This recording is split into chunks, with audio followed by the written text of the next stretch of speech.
أعوذ بالله السميع العليم من الشيطان الرجيم. بسم الله الرحمن الرحيم. الحمد لله رب العالمين، والصلاة والسلام على عباده الذين اصطفى. سبحانك لا علم لنا إلا ما علمتنا، إنك أنت العليم الحكيم. اللهم علمنا ما ينفعنا وانفعنا بما علمتنا، زدنا علما وفقهنا الدين وعلمنا تعويله. وبعد، السلام عليكم ورحمة الله وبركاته. إخوتي في الله، wada Allah khoreti gatun kakkebe agado ila karawun di jemu ado khairi kamma. Ona salli annabi ninderke kamma Muhammad bin Abdullahi adi sahabatirku ado sirwo siriga tokki doku surukande killembatte mal qiyaman sankota. Ikhwati fillah, wada Allah subhanahu wa ta'ala nyaga oda qasuda Allah ganna tangeedu kisi ñowondini o daxa suda no daxa sosturu kebe haybe ganta halle na kando ñowondi o daxa da kando kebe sankuye ganta halle. Ikhwati fillah,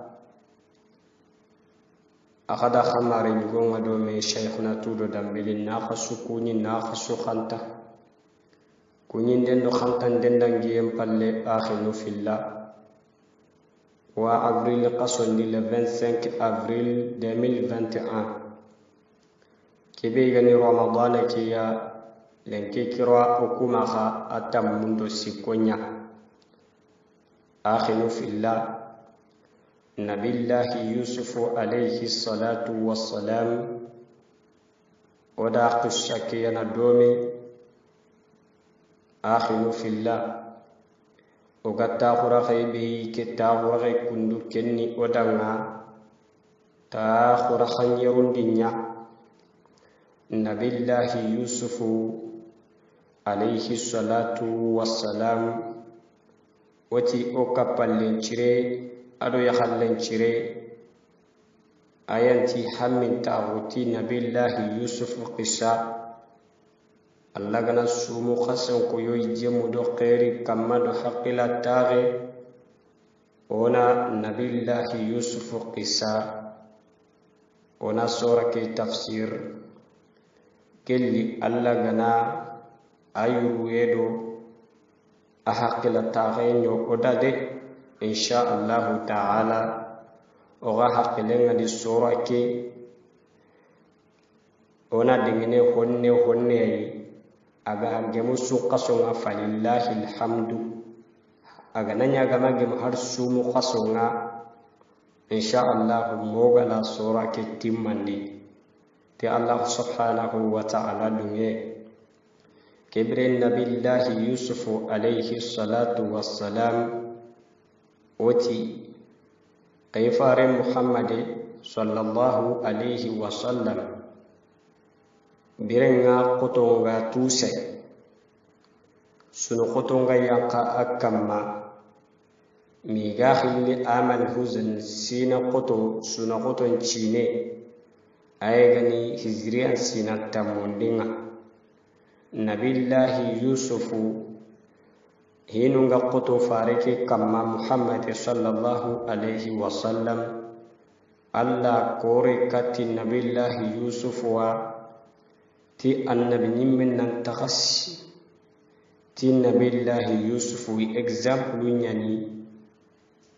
anken dangani annan giyagan ka khunna qawaragan ka khunna reflesi nabillahi yusuf wa birenga nabillahi yusuf ga ngadin ta khundi asara nonga ngadin ta khunno gondi kengani saga tugunne ado kuncu angalin tahundi di khone nabillahi yusuf angalin tahundi nado faben bogo bakami tan nagati sine iya khumma tahume والما نتنتو تنغت سنة تقريبا أدو فابين يقوم متاغمي أمانيا هو كما أغانتانيا جدو برو بينو غنيا مخا حاسدا غنغ دغتيا يوكينيا نبو النبي الله يوسف على قطن غري كبرنا النبي نيمي سوغاري الله غلا خي على جاربي تجاربي فينويا hari annabi nyimun jarabungan tabana nyamukdi yo nabillahi yusuf alaihi salam qotanunda kita awa kebe gani jarabunga kuntu sai awa gilli kun jarabinu khonnunga ila den katai idu kubenu ga habase ibaninga nabillahi yusufu amakisi akhirun dabari heronga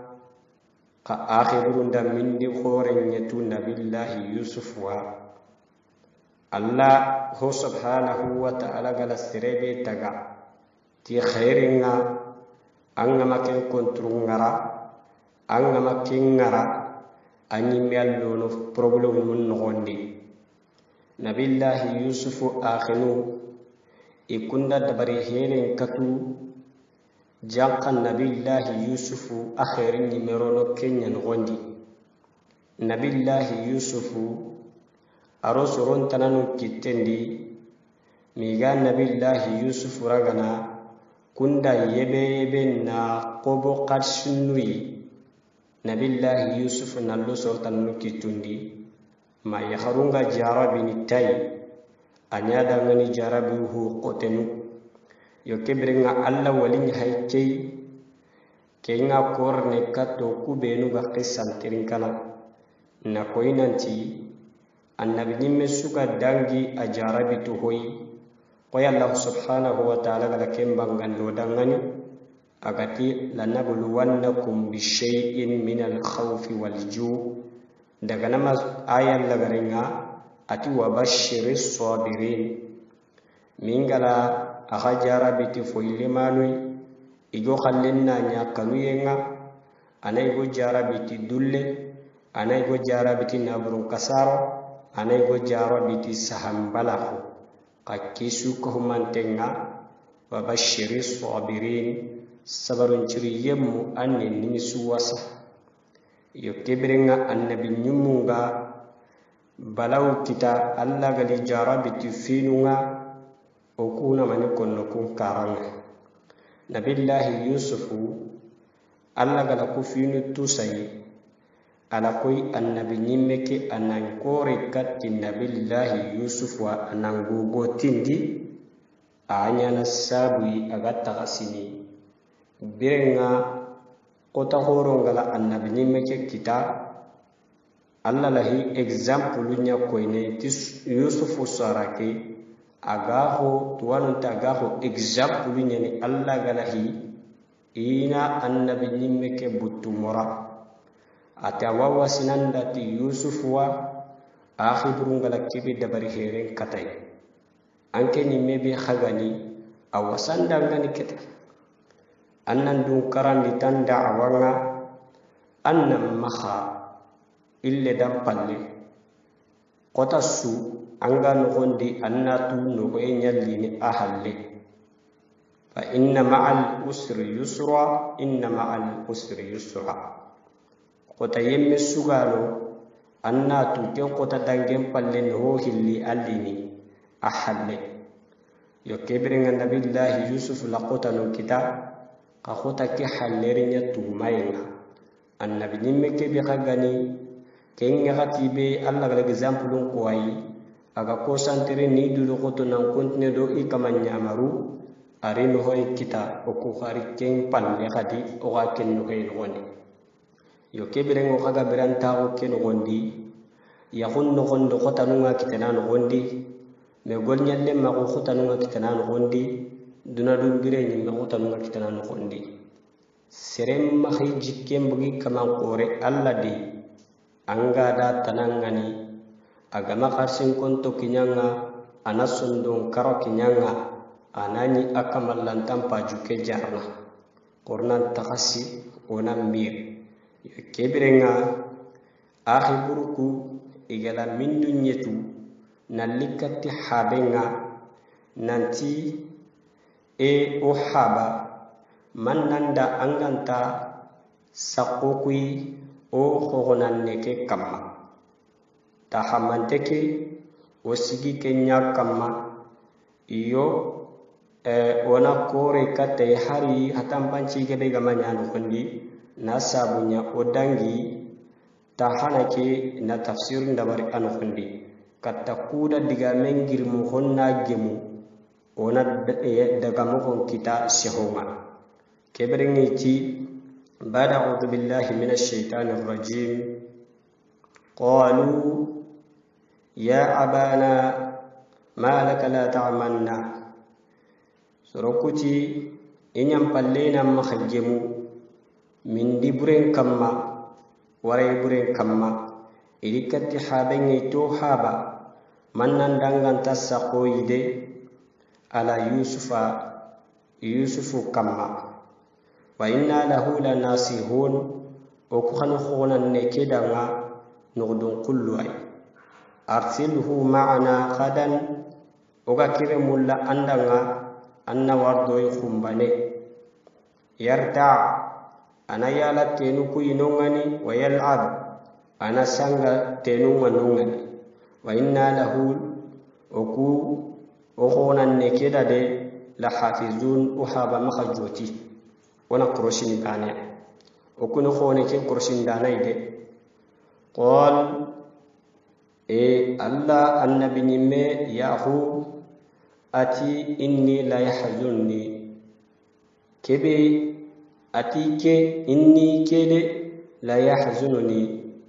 awisunondini gelillemu sarahin nawgana ngassu ancharonga ti aha gana kenya kenchunondini mpaba to rakenta gemminga wal mamma to rakenta gemminga lenduaren me lempakilante awakorne katti fabenga lempakilante duaren ne famana habenga sehitu sunon diga menga su an kawata kasini kendi kibringa ya khubuti inni la yahzununi an tazhabu bih ayinchon dini akhadu yusufun daga anta gemminga iyo kibringa nabillahi yaqub akori katillem ngati sundo men qotoyinga ikhan yokote kebega yusufu kamoydo yusufu mpatemi ayusunun dini wa akhafu ngakanna imme khadi kimbanehi anya akulahu dhi'b turungun namma khadaga iga wa antum anhu ghafilun ananya akum munguntenga bakki qalu lemunti la in akalahu dhi'b gelit turungana ohonan nekeiga wa nahnu usbatun oku jama begano ngano sorotammi inna idhan oku kebrenga onya la khasirun onya bonontoy koy okun takhalegini otokhonga tesuko mantenga foga lemun no khondi igala simme buru jatil laga nabillahi yaqub amaki lemun dabari herenga nasabonya iga makgemu kebe kamma iga khoton tago kebe kamma akanu iga natin idan takada na sigindi ya khonga kebe kanungiya amma khabangi idangene yo kebrenga alagala kone ke toko imakha tuwanu gunuti akotanga nabillahi yaqub aga irem minneki adaga hakenemi alahu tukatudi alaraga namondo katidui kempalle na khandun chumbu nawar do gidonum batte yo kebrenga gidon dadaga yo akotanga oga sigino gobe o sigi ke dingirai o harna joppa ken no koy khadi wona pousse honne katta kuda digamu mana kuti bakka me i gunu na wojo gwa tengan tabana tengana la'alla in tafami gabe kitna angon keberengati falamma dhahabu bihi wa ajma'u an yaj'aluhu fi qayabatil jubb wa awhayna ilayhi latunabbi'annahum bi'amrihim hadha wa hum la yashkurun. Allahu akbar. Yaqulu Allah ta'ala falamma dhahaba bihi ikhwatuhu min indi abihi wa ba'da ati Allah subhanahu wa ta'ala tunoda tibirenga Yusufu akhnuku igadagatai nangiri haban nukunga ba'da muraji'atihim lahu fi dhalik inyam palle ima khajjem men palle kita ila Yusuf raga habenya ida temi gunnenga. Allahu akbar. Iti birenga igala nabillahi Yusuf kita habekiya akhinu kunya khali nasabunya Yaqubu gadungeti Yusuf kinnenga yo kebrengati wa dhahabu ila qabati wa alqaw Yusufa fi bi'rin fil qabati wa lam yarhamu Yusufa saghira wa lam yarhamu Yaquba shaykhan kabir. Iti ila daga gunjolandi gede bigano nan daga nabillahi Yusufu nan daga asedi algondi kesu sabuda imahinne nabillahi Yusufu wa tileminni imahinne nabillahi Yaqubai nanti kersenya nasabunya aka khotun ta khullemete kamma nan pinnan ta khullemne keya nabillahi Yusufu leminan len tugunne asondo menga antaharu hobure metukundunga yo kebrenga gede kebe khay ganya sidna an gondi gede ki gede juppe gede kenya khadi bitenga gede ke no gondi Yusufu nya abane kama takita akhanun chondo men ka wanta wenda nabillahi Yusufu igasid ni gede ndi wakati be ila doroke mbagay idon nabillahi Yusufu gatene gede nga wakati be ikamana digamburwa ikamana kab ikamana digam ndambinen cu akuna damen kita tolan kita mo be gal lini kunda kita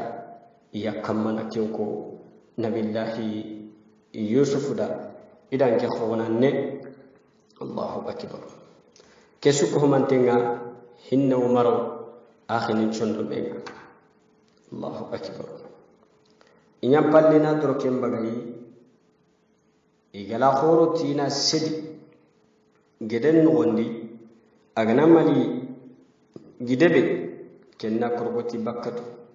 agana mali hibe kenna korboti bakkatu nabillahi Yusufu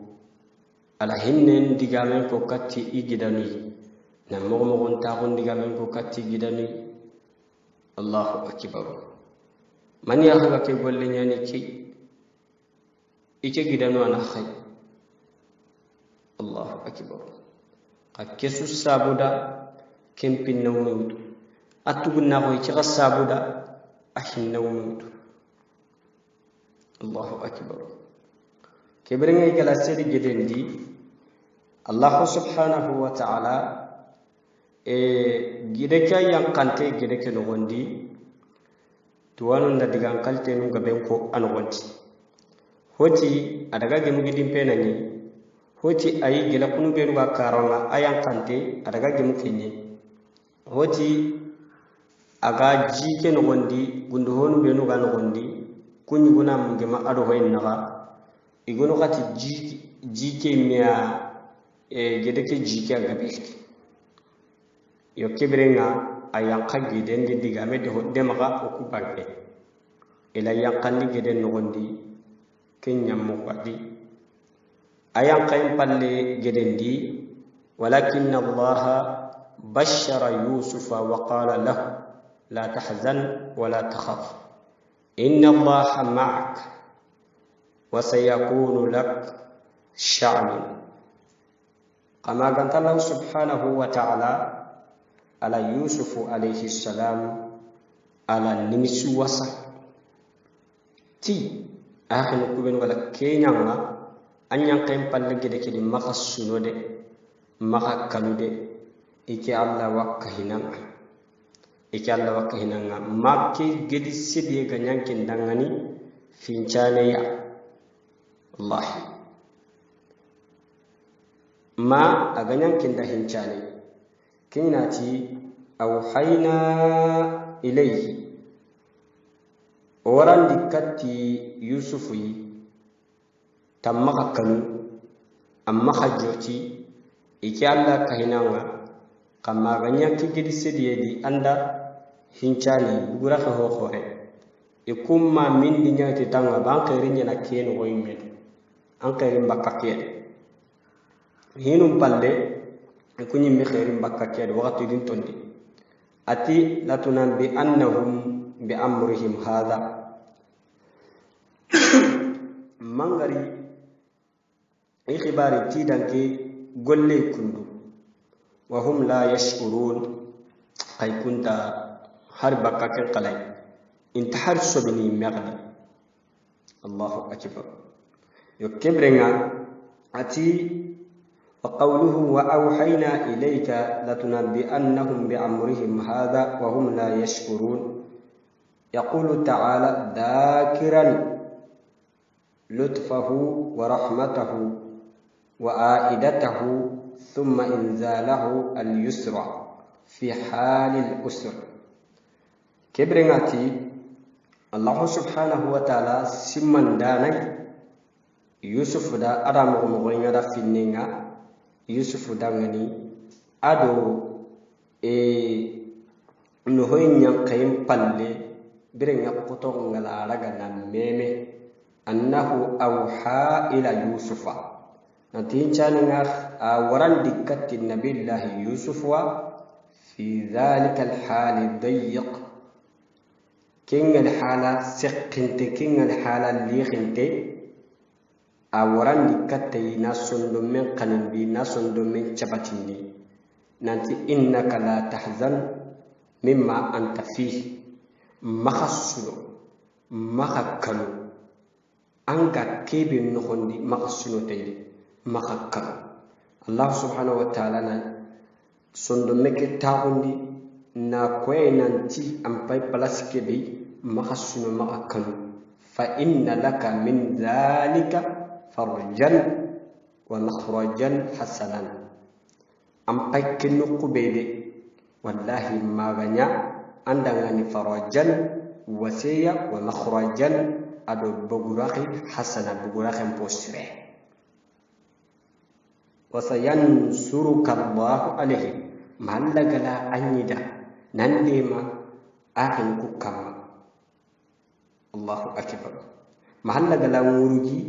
an ngaran kukama nandar da ngurugi an ngaran kukama mahalla gala andema anga kusuro kibarni golle kibe igala dabari anga igala ki golle be dabari andanga wa qawluhu wa hum la yashkurun qila adiga me bagati intahar sobini tay igonuti bi ilha'illahi ilayhi alla wala wahwu kibi warandi kattan igonuti kenye igonu khati ay la tunabbi annahum bi suni'ihim hadha fi haqqik igonuti ayde wahwu nuqum pede kenni akhi burku gala kibi nyanga am pakke kedi mangari ikhibari tikenga وهم لا يعرفونك أنني انتحرنت يمي انتحر سبني تنتو يمي يو على كل حال نيامو نيكينيا نبي الله يوسف قصاندي على حال النقل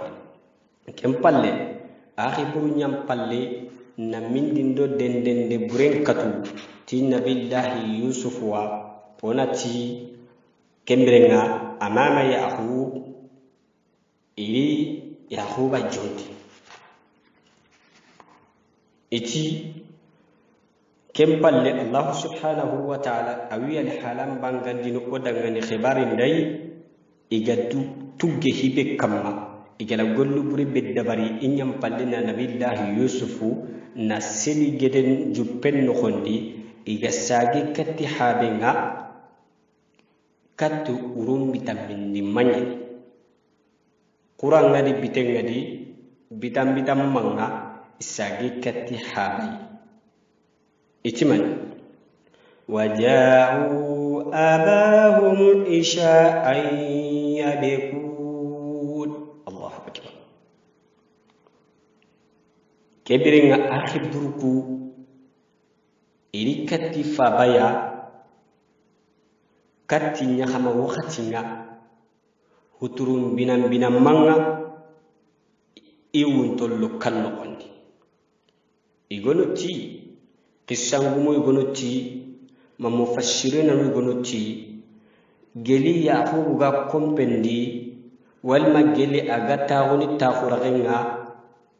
aturunga akhinu khannendi rono kandi atim manini yusufu na minna Allahu akbar geli yaqub agala akhinu khannem murono karno gondi atim mani khanchara khasuga wono yusufu kenna minna qalu ya abana inna zahabna nastabiq wa tarakna yusufa inda mata'ina فأكله الذئب وما أنت بمؤمن لنا ولو كنا صادقين الله أكبر أخي بروما إري إدو إيا خانجي غاران تندم بنون يمبالنا تلمو حابينا huturum binam manga katinga iti qalu iti ya abana o haba inna uku sahabina odaga nastabiq oga mesawana komi an gol nyam wontum oku gana daga tenunga ola dangani kebe ona misamana yo golle bi gani on tame ya rehayn ko bayani suna golle kergenu golle nyita kiribi o daga na oku daga watarakna yusufa wala yusufu o akhi ko gonan neke wala to inda mata'ina oyo kumbanginga iyo oku tuwa gontadi keta yusufu ga tagunu yo kunyi mendo kudo golle ngame o tuwa gomaradi de fa akalahu dhib aw turunda iga وما أنت بمؤمن لنا وحابنك من ينغساقوكي ولو كنا صادقين haruganni tongunto to dan ke digamede anta sakoy digame mureni mania kemrenga haru kuganni tongunte dew haba anta sakoy keyo digame to heti tongunto ke golle wal Akesu sabuda itibirenga akhi burku gala nabillahi yusufu igala sedi geden nokondi imme sagante katti kanu itimani korna alhala kenda barde kam prebuna koino nanti turunda iga akhi bana gi nokondi kenti ona ese o haba imme aga kanu no kebe kanen nanti yakkanna turungun namaha iga onyam pallena sedi gedendi de o haytni turungun nyanda iga anani khan nabillahi yaqub alayhi salam ayam paqilan tire mukui ayam paqila tauntia ayam kili taunta tire mukui ay nire muku alhalantu na koti menya mokonga nasabunya lemme bega khoro anki tendi anyana adaga mugontu lemme be anga la mara aganya mo bedi anyana daga mugontu kenyan dugun nabillahi yaqub agatire minne keda yusuf la taqsus ru'yaka ala ikhwatika fayakidu laka kaida kenyan chabu agire munya mugontu anati lemminne mahanda ke kuyu hatari akhilu kudade kenga nyana sabu agama hamusu imma hadda bari here utuna katanga nasabunya shaytani adamare minda konna buru bangantiani shaytani ke konna khu abanganteni ngeda ka kuncuda akhunna burahu dangiye kenyanya sabu mago haba adamadi ka gunyagare ummuna hawa naga bagandini bakka aljanna khonni kenga si hadamare musula tagasiye yo kisabu da habin kanu tamma koni yo angana kore katike digame kundu anyana kabako duro nya yo kebrenga igari katti habin yitanyi mo kunya mugontu uga wala uga nakinye gunnenga uga urnu mobe yo kebrenga okula yusufu to awa kebegani yo kunyi mendi turumunda yiga khame gede ke sedende nyandugu i mega miri itona maninya na sasa ketake wala sidi prevu na minna iti sasa tu okanu yakkan na turumun nyamma hadaga aiga sasa ola bugura kita ona turumun da iga itana sikki ati gelo wana turumun da iga kanya mu na koino o prevu ni manneya oga sakai oy mego dudo tenda badu khadi gedi soronga na ngarigat ntongu awa akhiru kula tongu nyako eti sasa korna tamise yuraga ona kursi ogana kursi ona boreke yusufu nabillahi yusufu droke ke dogala bagay ona beteke horeke no woni anyana sabu odo horeke na daga odo ya hanji ke kana sage kahini kenga nambaran tesu agana telengina nga haranna kursi awaya harunda wayundi alle mengana giriki nan kandi badau ya hanji nyagani aya hanji ke maka jatel lagaide serengana lahina tambo nyimme utangani adu ya hanji nyen serengana lahi bandi wada gana lahina katu awunu yo sere ya hanji kenna mahadu na nyatung teide hara waju ndanu ngano igana honde wajuta inawu makhwen jatel lagade anna diga mecha jatel lagana wi megani annawu wi meghe yo kibringanna tettehu ana heranya ana ilade halle ko akhiburu iya khanji jankola tunanti seren gabe ngawunu wi mehdi sere gabe lawunu har garam binne kamma du windano adu wiyinga intaba yo nabillahi yusufu aghenku ido ya khanjili inyam pallena garantan digamuko na mahagemu nanti sasa kende awa hobe ganu hore ngona betexe idane kia yo kebrenga ti inyam pallena hore ke betexe idroke ke betexe ti awa horenga itiman وجاءوا على قميصه بدم كذب قال بل سولت لكم أنفسكم أمرا فصبر جميل والله المستعان على ما تسكون الله أكبر لا إله إلا الله كبرنا إلى من دبرنا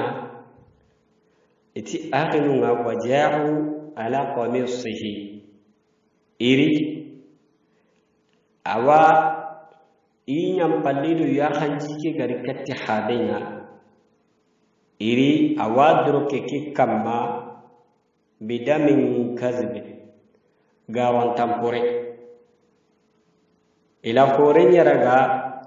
doroke ke utuna betere ti forenga abango ba fore Allah subhanahu wa ta'ala la hina bangandi atiqa horebe gani garan tampurenya kampureni Yusufu iga korne kati Yusufu horeke be kempetide horen tananya ni gala beteke tayi kanta gilli Yusufu imme hore